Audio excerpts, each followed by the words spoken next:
یزید کی لشکر جو امام حسین کے مقابلے میں آیا، امام حسین کے لشکر کی تعداد 72 تھی، تو یزید نے 22,000.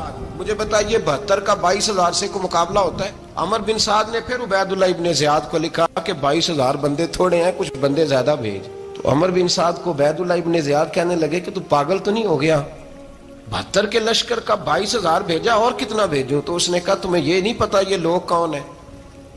یہ مولا علی شیر کی اولاد ہے، ان میں ایک ایک شخص ایسا ہے جو 1,000 کے مقابلے میں لڑنا جانتا ہے. سنیں بات اصل میں کیا تھی، بڑے ٹھنڈے دماغ سے میری بات کو سمجھیے گا. حضرت مولا علی شیر خدا کے بعد مسلمانوں کے متفقہ امیر بنے تھے حضرت امیر معاویہ. انہیں امیر کس نے بنایا تھا؟ امام حسن نے، حضرت علی کے بڑے صاحبزادے. حضرت امام حسن نے ان سے صلح کی، انہیں خلافت دی، اور صحیح بخاری میں نبی پاک نے فرمایا تھا میرا بیٹا حسن سردار ہے، جب مسلمانوں کی جماعتوں میں لہو بہ جائے گا تو حسن ان کی صلح کرا دے گا. وہ صلح امام حسن نے کرائی، جناب امیر معاویہ امیر بن گئے. حضرت امیر معاویہ رضی اللہ تعالیٰ عنہ بڑا پیار کرتے تھے نبی پاک سے، بڑا احترام کرتے تھے حضور کے خاندان کا. ان کی جو اجتہادی خطائیں ہیں وہ اپنی جگہ پہ موجود ہیں. چونکہ امام حسن نے ان سے صلح کر لی، لہذا ہم بھی ان کے بارے میں کوئی جملہ کہنے کے مجاز، ہماری مجبوری امام حسن ہے، اس لیے کہ جسے امام حسن صحیح کہے پھر امام حسن کے ماننے والے کو اسے غلط نہیں کہنا چاہیے. حضرت امیر معاویہ رضی اللہ تعالیٰ عنہ کا جب وصال ہوا تو حضرت امام حسن پہلے ہی ان سے وصال کر گئے، آپ کو زہر دے دیا گیا، آپ شہید ہو گئے. امام حسین موجود تھے. تو یزید کے بارے میں لوگوں نے کہا جناب امیر معاویہ سے کہ یہ ٹھیک ہے، مناسب ہے، اور بہادر ہے، دلیر ہے، وہ جو ہوتے ہیں نا خوش آمدی ٹولہ. تو حضرت امیر معاویہ کے گرد بھی کچھ ایسے لوگ تھے، انہوں نے آپ سے کہا کہ یزید کو نامزد کر دیں. تو آپ نے یزید کو بلایا، حوالہ مجھ سے دیکھ لیجئے گا، بلا کے فرمایا کہ 3 بندوں کے سامنے اپنی خلافت پیش کرنا، اگر وہ تجھے مان جائیں تو امیر بن جانا، نہ مانے تو چپ کر کے گھر بیٹھ جانا.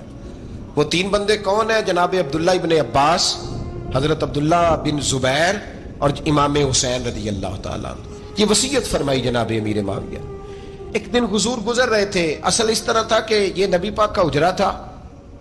جن لوگوں کو اللہ نے مدینے کی زیارت کرائی ہے وہ جان سکتے ہیں نبی پاک کا حجرہ تھا. تو حضور کے حجرے کی اس جانب، یعنی مسجد کی جو بالکل سیدھ ہے اس کی بیک میں سیدہ فاطمہ رہتی.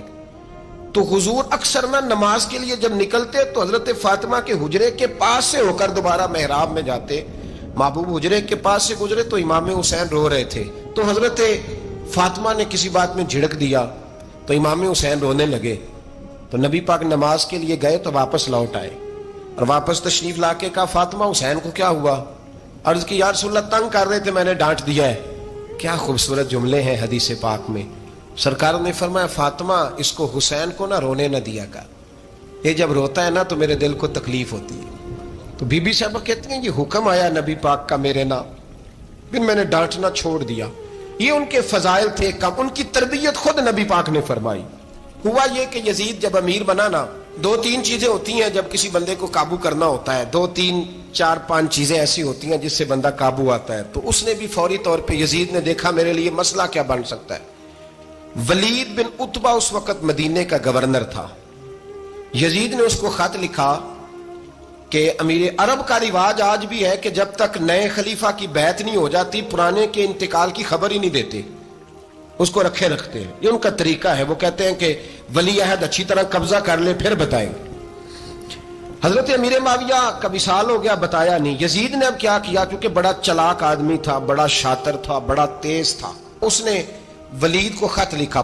کہنے لگا کہ فوری طور پہ عبداللہ ابن عباس کو بلاؤ اور اسے کہو میری بیعت کریں. یہ جو بیعت ہوتی تھی نا، یہ بھی سن لے کیا ہوتی تھی. یہ بیعت حلف ہوتا تھا کہ میں اللہ رسول کے نام پہ حلف دیتا ہوں کہ میں یزید کی اطاعت کروں گا، میں اس کے خلاف کوئی بغاوت نہیں کروں گا. کوئی یہ بیعت لوگ سمجھتے ہیں کہ بس ہاتھ پکڑنے کا نام بیعت تھا. اس بیعت کا متبادل جمہوری ملکوں کے اندر ووٹ آیا ہے. تو کہا بیعت کرے. حضرت عبداللہ ابن عباس کو بھی بلاؤ، عبداللہ بن زبیر کو بھی بلاؤ، امام حسین کو بھی بلاؤ. امام حسین آدھی رات کے وقت بیٹھے تھے مسجد نبوی میں، چونکہ 5 نمازوں کی آپ امامت کرتے. امام حسین نماز پڑھا کے عشاء کی بیٹھے تھے. جناب عبداللہ بن زبیر، عبداللہ بن زبیر کون تھے؟ یہ نبی پاک صلی اللہ علیہ وسلم کی پھوپھی پوتے تھے اور جناب صدیق اکبر کے نواسے تھے. حضرت عبداللہ بن زبیر اور جناب زبیر بن عوام 10 مبشرہ صحابی ہیں، ان کے بیٹے تھے. بہت زیرک آدمی تھے، یہ بھی امام حسین کے پاس بیٹھے تھے۔ عبداللہ ابن عباس بھی تھے جو حضور کے چچا کے بیٹے ہیں، اس امت کے پہلے مفسر ہیں قرآن پاک، یہ لوگ بیٹھے تھے۔ تو ولید نے ایک بندہ بھیجا، اس نے آ کے کہا جناب آپ کو گورنر صاحب نے بلایا ہے۔ تو عبداللہ بن زبیر کہنے لگے حسین اس وقت بلانے کی بات سمجھ میں نہیں آئی۔ تو امام حسین بڑے بصیرت والے تھے، اللہ نے بصیرت دی تھی، کہنے لگے عبداللہ آپ کو سمجھ نہیں آئی، مجھے سمجھ آ گئی ہے، امیر معاویہ وصال کر گئے، اور یہ ہمیں جو بلایا گیا ہے نا یہ یزید کی بیعت کے لیے بلایا گیا ہے۔ تو کہا پھر آپ آدھی رات کو نہ جائیں، آپ کے لیے خطرہ ہوگا۔ تو امام حسین فرمانے لگے خطرہ حسین کو نہیں ہوتا، نہیں کہا پھر بھی آپ مہربانی کریں ذرا احتیاط سے جائیں۔ تو جناب عبداللہ ابن زبیر نے، عبداللہ ابن عباس نے 14 بندے نیزے دے کے تلواریں دے کے امام حسین کے ساتھ بھیجے، اور کہا کہ امام حسین اگر اس نے کوئی غلط ملت بات کی نا، زبردستی بیعت کرنے کا کہا، تو آپ بس کوئی ایک بات اونچی آواز میں کر دینا، یہ سپاہی پیچھے آ جائیں گے۔ امام حسین ان 14 بندوں کو لے کے گورنر ہاؤس پہنچ گئے۔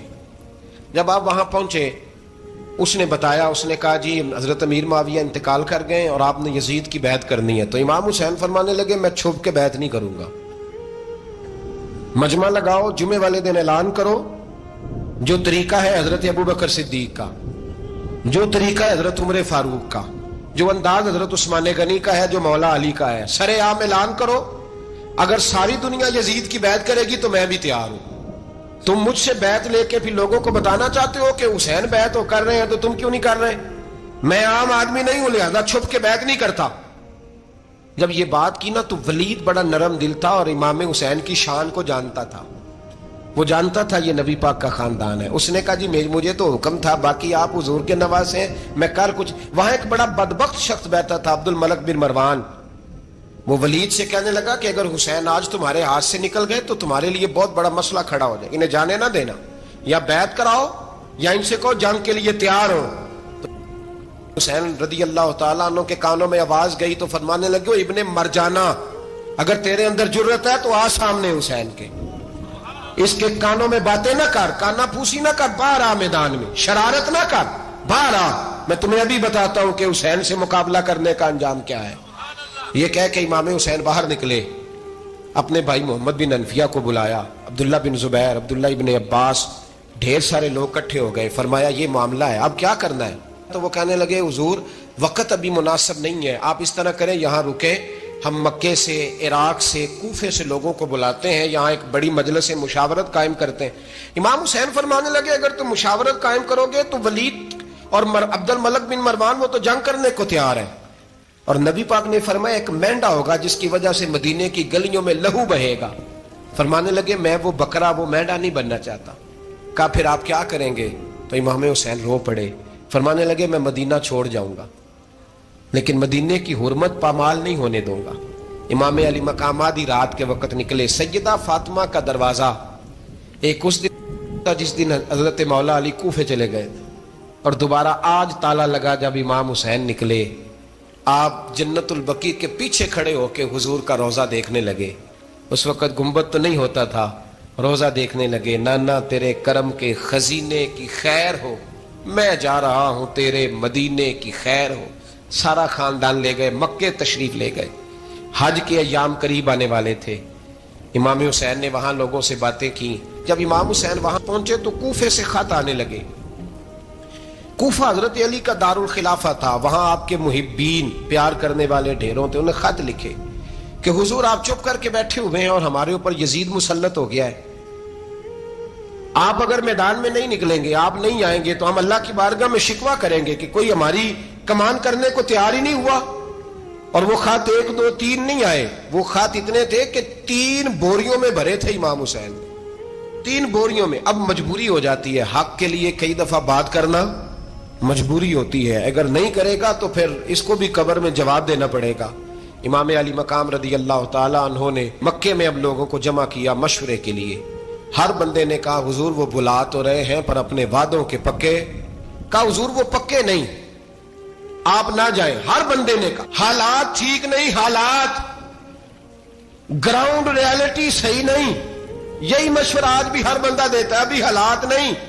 اتنے خراب حالات کبھی نہیں ہوئے تھے جتنے امام حسین کے دور میں تھے، لیکن فرمایا میں دین کے خلاف غلط حکمران کو مسلط ہونے کی اجازت، بول کے بتائیے، بول کے، غلط حکمران کو مسلط ہونے کی اجازت، مزاحمت کروں گا، مخالفت کروں گا۔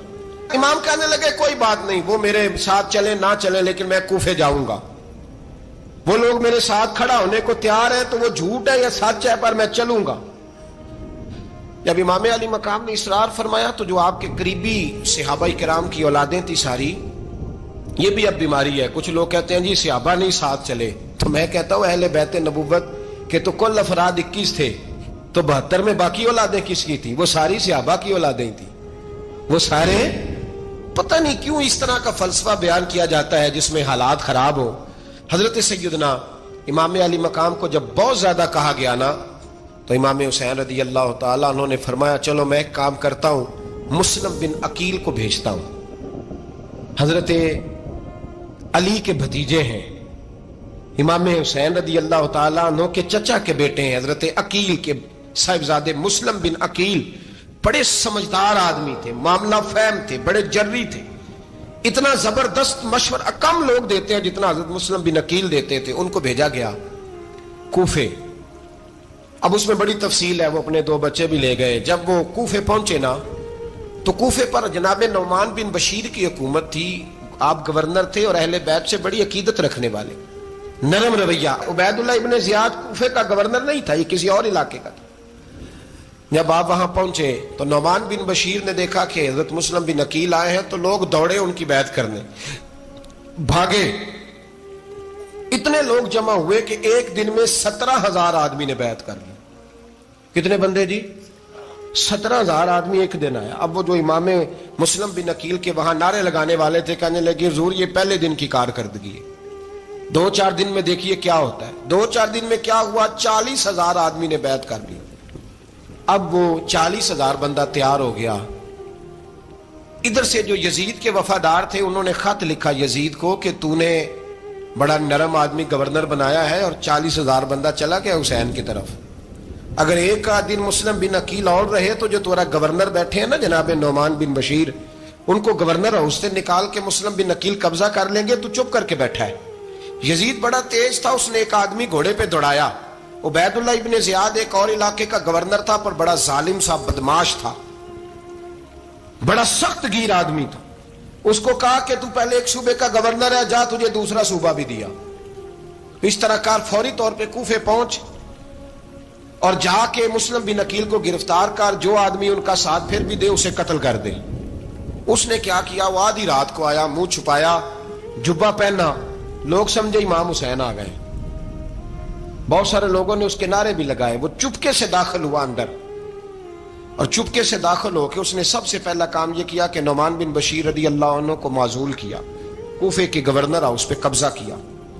پھر اس نے اسی وقت سوئے ہوئے سرکردہ لوگ، جس طرح ایک گاؤں کا چودھری دوسرے کا محلے میں قبیلوں کے جو لوگ تھے چودھریوں کو بلایا، کچھ کو سزائیں دی، کچھ کو سخت کہا، کچھ کو ان کے عیب گنوائے کہ وہ تمہارا فلانا مسئلہ پھر خراب کر دوں گا، بلیک میل کیا۔ صبح ہونے تک حالات اگر تم نے میرے قابو میں نہ کیے تو یاد رکھنا بڑا مشکل ہوتا ہے حق پہ کھڑا ہونا، بڑی چیزیں لوگوں کو یاد آتی ہیں، اللہ جانتا ہے۔ پہلے کچھ ہوتا ہے، بعد میں معاملہ کچھ ہوتا ہے۔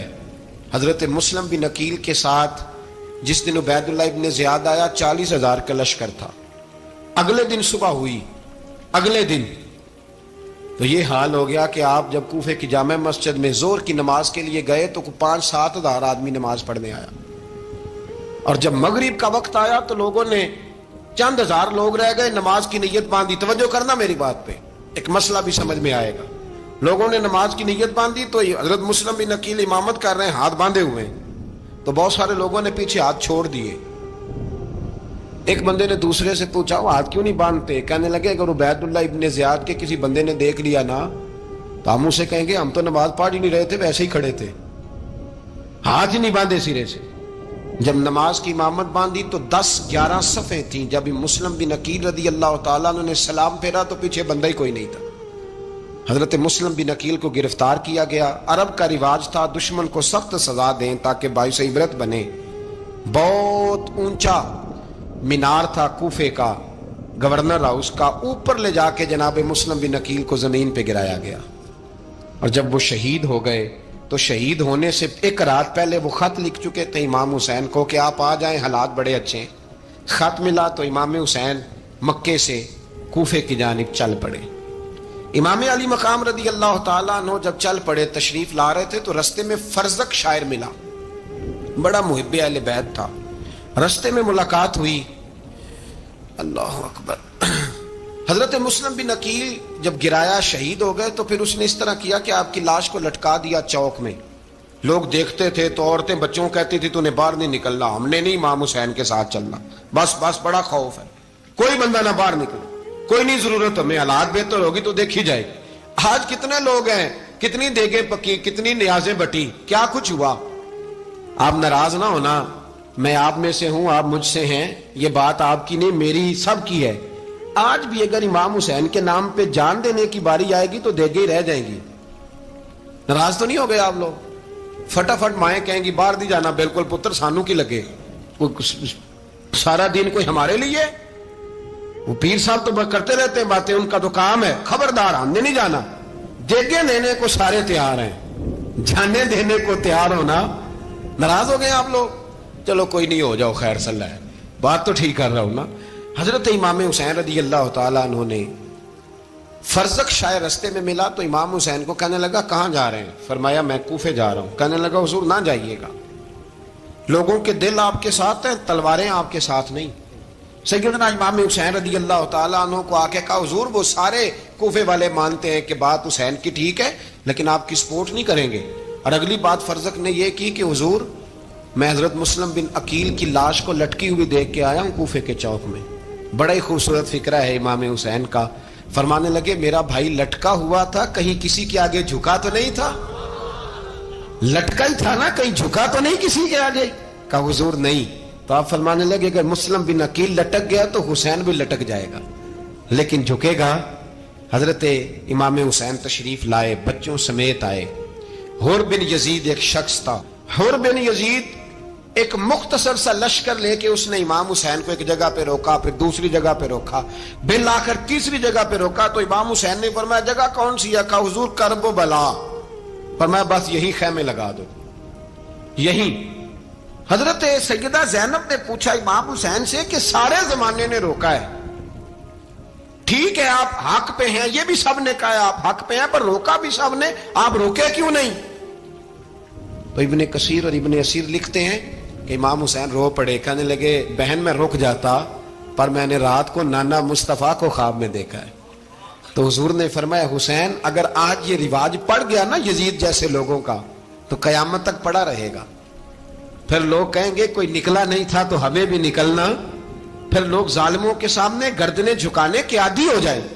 میں کہتا رہتا ہوں، کہہ رہا ہوں، کربلا کی جنگ کفر اسلام کی جنگ نہیں، کفر اسلام کی جنگ نہیں کربلا کی، کیونکہ یزید تو بڑا پکا نمازی تھا، خطبہ دیتا تھا وہ تو۔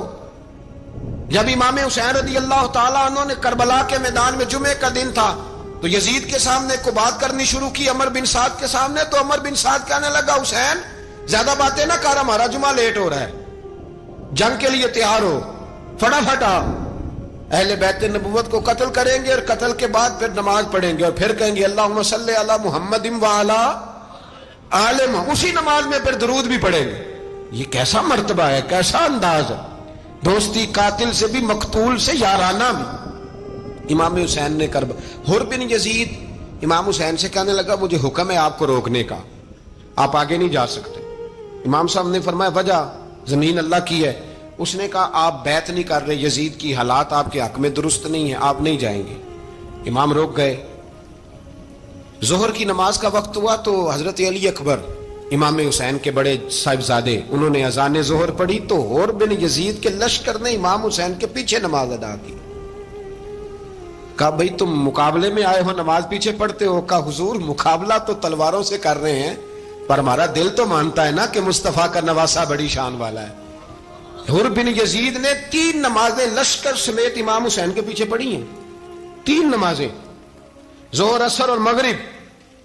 پھر امام حسین کے سامنے شرائط پیش کی کہ آپ کو یہاں گھیر لیا گیا ہے، یہاں آپ بیعت کریں گے، یہاں آپ جنگ کریں گے، 2 ہی باتیں۔ امام حسین نے فرمایا نہیں بھائی بیعت تو میں نہیں کرتا، اس کے علاوہ تم جو کہتے ہو میں کرنے کو تیار ہوں۔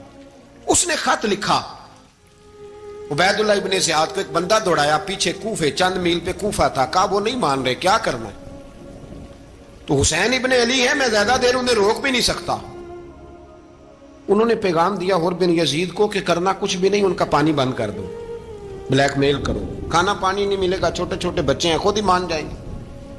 حضرت امام علی مقام کے بارے میں حر کے پاس جب یہ پیغام آیا تو حر کہنے لگا میری طبیعت نہیں مانتی حسین پر پانی بند کروں، دل نہیں مانتا۔ جب یہ لفظ کہے نا دوبارہ تو پھر عبید اللہ ابن زیاد نے عمر بن سعد کو 10,000 آدمی دے کے بھیجا، کہا حر بن یزید لچک دکھا رہا ہے حسین کے حق میں۔ ایک رے کا علاقہ تھا، بڑی وہاں فصل ہوتی تھی، لوگ کوشش کرتے تھے وہاں کا گورنر بننے کی، کوشش کرتے تھے۔ تو عبید اللہ ابن زیاد کہنے لگا تمہیں رے کی گورنری ملے گی، سب سے سرسبز و شاداب علاقہ، تمہیں وہاں کا گورنر بنایا جائے گا اگر حسین کے خلاف لڑو گے۔ یہ اتنی زبردست ہوتی ہیں گورنریاں کہ گورنریوں کے لیے لوگ نسل رسول کے خلاف بھی نکل آتے ہیں، یہ اتنی تگڑی ہوتی ہیں، اتنی جلدی وفاداریاں بدلتی ہیں۔ وقت اتنا نہیں کہ میں مزید تفصیل میں جاؤں۔ امام حسین کو روک لیا گیا، عمر بن سعد نے روک لیا۔ یکم محرم کو امام آئے، 7 محرم تا روکا گیا، 7 محرم کو پانی بند کر دیا۔ جانور پانی پیتے تھے، گھوڑے پیتے تھے، کتے پیتے تھے، لیکن مصطفیٰ کے گھرانے کو پانی پینے کی اجازت 3 دن تک پانی بند رہا۔ 9 محرم کو عمر بن سعد نے اور لوگ بلائے۔ شمر ایک بڑا سخت آدمی تھا، سنگ دل بدبخت، جس نے حضرت علی اصغر کے گلے پر تیر مارا تھا، وہ اور لشکر لے کے آیا۔ رات کو کہنے لگا امام حسین رضی اللہ تعالیٰ عنہ سے کہ بس بڑا ہو گیا، یہ 9-10 محرم کی درمیانی رات یا آپ جنگ کریں گے یا آپ بیعت کریں گے، 2 ہی باتیں۔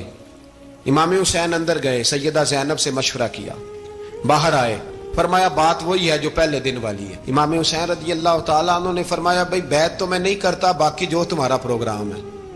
شمر اور ابن سعد کہنے لگے پھر جنگ کے لیے تیار ہو جائیں۔ کیا انداز ہے امام حسین کا، فرمانے لگے کل جنگ کروں گا، مجھے پتا تو ہے جنگ کا نتیجہ کیا نکلنا ہے، ایک رات مجھے دے دو تاکہ میں کھل کے اپنے رب کی عبادت تو کر لوں۔ حسین نے جانا ہے، مجھے پتا ہے کل رزلٹ 72 اور 22,000 کا کیا ایک رات مجھے دو، میں مالک سے راز نیاز تو کروں، میں گویا اس سے پوچھوں تو صحیح کہ مالک میرے والد بھی شہید ہیں، بھائی بھی شہید ہیں، نانا کو بھی دکھوں میں دیکھا ہے، تو اب میری باری ہے تو مالک میں حاضر ہوں، مجھے موقع تو دو، اس لیے کہ میرے نانا نے بدر میں بھی ساری رات عبادت کی تھی، صبح مجھے موقع دو۔ اور دنیا کا اصول ہے جب کوئی موقع مانگتا ہے تو دیا جاتا ہے۔ یہ دونوں کہنے لگے کوئی موقع نہیں۔ حر بن یزید پیچھے سے بولا، کہنے لگا نہیں بدتمیزی نہ کرو، حسین کو موقع دو، تمہیں دینا پڑے گا۔ موقع دیا۔ حر بن یزید نے پھر منت کی، کہا حضور آپ مہربانی کرے مان جائیں۔ فرمایا ماننے والا کھاتا کوئی نہیں، یہ بڑا مشکل کام ہے بھائی، ضمیر کا سودا اب تو عام ہو گیا، بازار لگتے ہیں، ریٹ لگتے ہیں، اپنی اپنی چاہتوں پہ لوگوں نے اپنے اپنے انداز سجائے ہوئے ہیں۔ کوئی آدمی بس اچھے طریقے سے نام لے لے تو بس ہم اس کے پیچھے چل جاتے ہیں، اب تو عام ہو گیا یہ معاملہ۔ امام حسین نے فرمایا ہو ہی نہیں سکتا، ممکن ہی نہیں ہے۔ ساری رات عبادت میں گزری، ریاضت میں گزری، تہجد کا وقت ہوا تو گھر والوں کو بلایا، فرمایا دیکھنا تمہاری سی کی آواز نہ باہر آئے، خبردار سی کی آواز نہ آئے۔ اور امام زین العابدین سے فرمایا تو بیمار ہے، تو جہاد نہیں کرے گا، لیکن خیال رکھنا پیچھے۔ اور بڑی قیمتی بات بتا رہا ہوں، ہماری بیویاں کسی کے گھر میت ہو جائے تو 4 دن بخار نہیں اترتا۔ امام علی مقام نے سیدہ زینب سے فرمایا تو بڑی ہے، میری بہن ہے، پیچھے سارے بچے ہیں، جوان ہیں، ان کے حوصلے تیری ذمہ داری ہیں۔ صبح جنگ کا طبل بجنے لگا، فجر کی نماز پڑھی، سورج چڑھا، 10 محرم کا دن، جمعے کا وقت، جناب سیدنا امام حسین رضی اللہ تعالیٰ عنہ نے ریت پر سجدے کیے، لمبے سجدے، لمبی نماز، سورۃ الشمس کی آیات دوسری رکعت میں پڑھی تو سارا کربلا گونجنے لگا۔